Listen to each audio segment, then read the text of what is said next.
You all on this side of the room, you get to pay 97% of the tab, and you all on this side get to pay 3% of the tab. Now, no.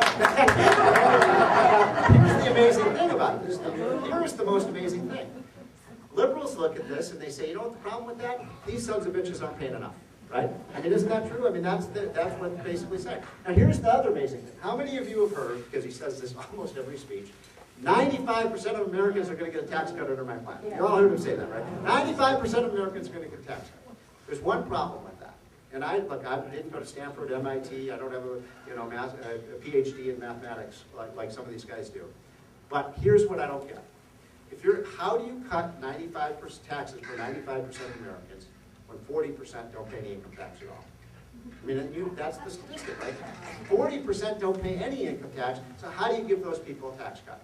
And then you all know the answer to that, right? What they've done, and they're very clever with language, what they've done is they redefined a welfare payment a tax cut, right? Because they're actually going to give people money who don't pay any income tax. And that's how they came up with this conclusion. But I just find this to be an amazing chart. We have a steeply progressive system right now. Here's what happened with you know, Obama is not an idiot. I mean, he's a bright guy. Right. And these people that he surrounded himself with are, you'll assume, they're pretty smart guy too. Pretty smart right. guys. I don't get the... You know, I have to say, every time I give this presentation, that's the first question people ask. This is so obvious, right? I mean, why don't they get it? And I don't have a good explanation for that, except for the fact, do you all remember when Barack Obama was in that debate during the Democratic primaries? And remember he was asked, I think, with Charlie Gibson. Charlie Gibson said, Senator Obama, why do you want to raise the capital gains tax? Remember this? He said, every time we cut the capital gains tax, we get more revenue, and every time we raise the capital gains tax, we get less revenue. So why do you want to raise the capital gains tax?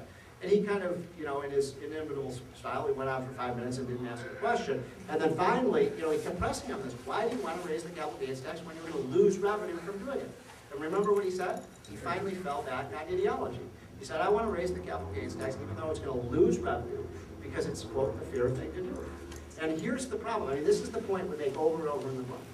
A good tax system, a tax system that creates wealth and prosperity, should be based on a system that tries to make poor people rich, not making rich people poor. And in my opinion, sir, the left has it wrong. They are more interested in driving. In other words, what's going on in the last 6 months, if the left wants to achieve income equality, they're achieving it. They're achieving it big time right now. We are seeing the most massive shift in income because everybody's becoming equally poor, right? And I'm not so sure that bothers people on the left. I mean, they care more about equality than they do about growth and prosperity, in my opinion. Yes? You know, I don't think that they care about equality at all. All they care about is power. Well, I agree. Well put. I could not say that better. I mean, I don't know how many of you could hear what Ann said, but she said what they really care about is power. And I could not agree more. This is all about power. That's why when I was saying about that stimulus plan has nothing to do with stimulating the economy. What it has to do with is stimulating the groups that give money to the left-wing causes of the Democratic Party so they can hold on to power for the next generation or two.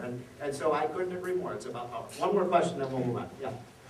Why do the Hollywood, what seems to be the richest people in America, Bruce Springsteen, Charlie Sheen, all these people that have the most money, why do they buy into this?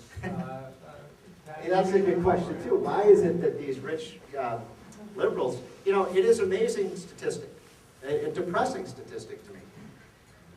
People who make over $250,000 a year, all Americans who make over $250,000 a year, more of them voted for Obama than McCain. That's amazing. He told those people he was going to raise their taxes. And I think part of it is just kind of liberal guilt. I think a lot of Americans who make over, you know, $250,000 feel guilty about it. And they feel like, you know, that we want to turn more of our money over to the government. But here's the most amazing thing. The truth is none of these people really do want to pay more taxes. And I'll point to 3 people. Tom Daschle, right? He doesn't pay his taxes. Right? Tim Geithner, he doesn't pay his taxes. Charlie Rangel, he doesn't pay his. This is you just hit a hot button with me. I mean, I just get. Tim Geithner had the audacity, and this audacity is such a good word for the left these days. Tim Tim Geithner, who, as you know, did pay $35,000 in his income taxes. By the way, I went over all of those forms and stuff. The idea that this was an honest mistake is BS. This guy knew exactly what he was doing, and he knew he owed the money, but the statute of limitations was up on how much he owed. That's why he didn't pay the $35,000. In any case, so this guy who didn't pay $35,000 of the taxes he owes has the audacity to go up to Capitol Hill on Wednesday. And he says, we have a moral obligation to raise taxes on the rich. Now, can you, I mean, my jaw dropped when he said that. Look, my feeling is, look, I'm going to pay my tax, I'll pay more taxes when he pays the taxes he owes, and all of these other people. And then Hollywood is another good example. At the same time, Hollywood's running around the country saying, you know, people should pay more. Guess who gets the biggest tax cuts in this package? Hollywood. They get all of these, you know, California, I don't know how many of you live in California, they just passed this major tax increase here in California. Guess who gets a big tax carve-up?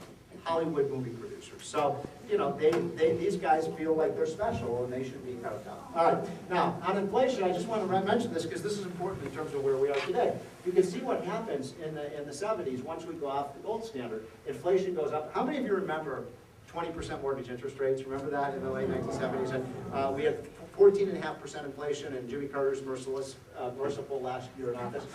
You know, and they just go up and up and up. I was working as a grocery store clerk in 1980, 19 years old, in a little grocery store. And what I used to do when I'd come in after school is I'd take one of those little machines that put the prices on the, you know, cans of vegetables and the boxes of Wheaties and so on. And my job was, it was a contest to see if I could put the higher price on before somebody could take the vegetables off the shelf, because prices were rising so fast during that period. In fact, you know, the joke back then, if you saw a dollar bill lying on the ground, you'd pick it up to see if there's anything of value underneath it, because the dollar had just plunged so much in value. You can see what happens. And then Reagan comes in. By the way, does anybody remember who was the Federal Reserve Chairman in Reagan's first term? Paul Volcker, who was actually working with Obama. I hope he takes his advice. You see what Reagan does. Reagan and Volcker bring the inflation rate down in 1 year from 14% to 3%. And one of the reasons we had this expansion, we're in this sweet zone with respect to prices, 2 to 4% over this whole period. And that, I think, was one of the things that really caused growth. Now, if you look at what happened to interest rates over this period, they came down as inflation came down. And then this is another one I think is a kind of a fun chart because it explains a lot about what's going on with the U.S. economy and why free markets are so superior to socialism. If you look at this, if you look at these areas of the economy, apparel, software, and computers, these are all areas that actually have deflation over the period from 2000 to 2007. You know, prices are falling in all these areas. Clothing, by the way, automobiles also fell in price and so on. And so we actually have falling prices in these areas. And one of the reasons the prices are falling in these areas, by the way, is these are competitive markets, and they're also areas where we have free trade. You know, where you can buy clothes from abroad, you can buy computers and software from abroad, and cars from abroad. And if you want to know why free trade is so critical to the American economy, it's because it drives down prices. When American producers have to compete against foreign producers, it brings down prices. In fact, one of the things I say over and over again when I give my economics course to college students, I say, if you think about the greatest policies of the last 50 years that have helped raise the living standards of low-income people, raising people out of poverty in the United States, the two most effective by far, much more effective than all the hundreds of billions, if not trillions of dollars we spend on welfare programs. The two greatest anti-poverty programs that we've had. One, free trade, because and the second, Walmart. Walmart has done more to make things affordable for low-income people than, I mean, you go to Walmart today, you can get damn near anything you need for 99 cents. It is, I mean, I'm exaggerating a little bit, but this is what makes, these prices fall. Now, here's the other point on this. Look at these two sectors. The two sectors with the highest, other than energy, which is a separate issue, but education and medical care. Look what's happened to the prices of those. Now,